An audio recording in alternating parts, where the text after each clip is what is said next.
ஹர ஹர சங்கர ஜெய ஜெய சங்கர.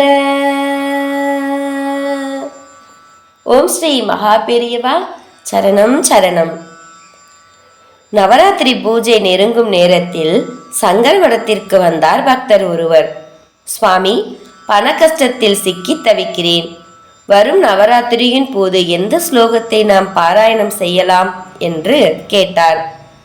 நமக்கு கல்வி, செல்வம், ஆரோக்கியம் எல்லாம் தேவைப்படுகிறது.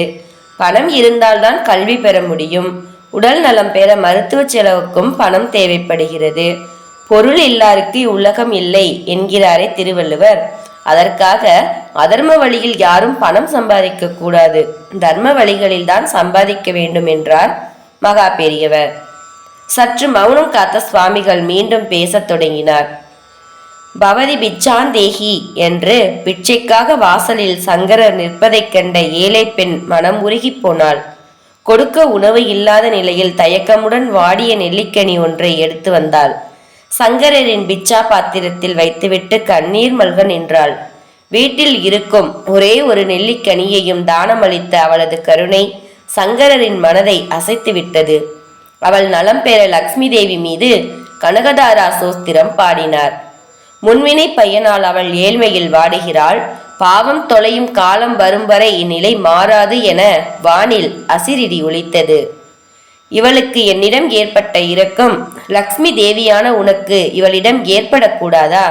கருணை என்னும் காற்றால் அவளது முன்வினையை ஊதி தள்ளிவிட்டு செல்வ மழையை பொழியச் செய்வாய் அம்மா என சங்கரர் மகாலட்சுமியிடம் வேண்டினார். அந்த வீட்டில் தங்க நெல்லிக்கனி மழையாக பொழிந்தது. சங்கரர் பாடிய கனகதாரா ஸ்தோத்திரத்திற்கு மகிமை அதிகம். ஏனெனில் அதுவே ஆச்சாரியால் ஆதிசங்கரர் அருளிய முதல் பாடல். கனகதாரா என்றால் பொன்மலை. இதை நவராத்திரி பூஜையில் பாடினால் மகாலட்சுமி மனம் குளிர்ந்து செல்வம் அருள்வார் என்றார் மகா பெரியவர். ஹர ஹர சங்கர ஜெய ஜெய சங்கர. ஓம் ஸ்ரீ மகா பெரியவா சரணம் சரணம்.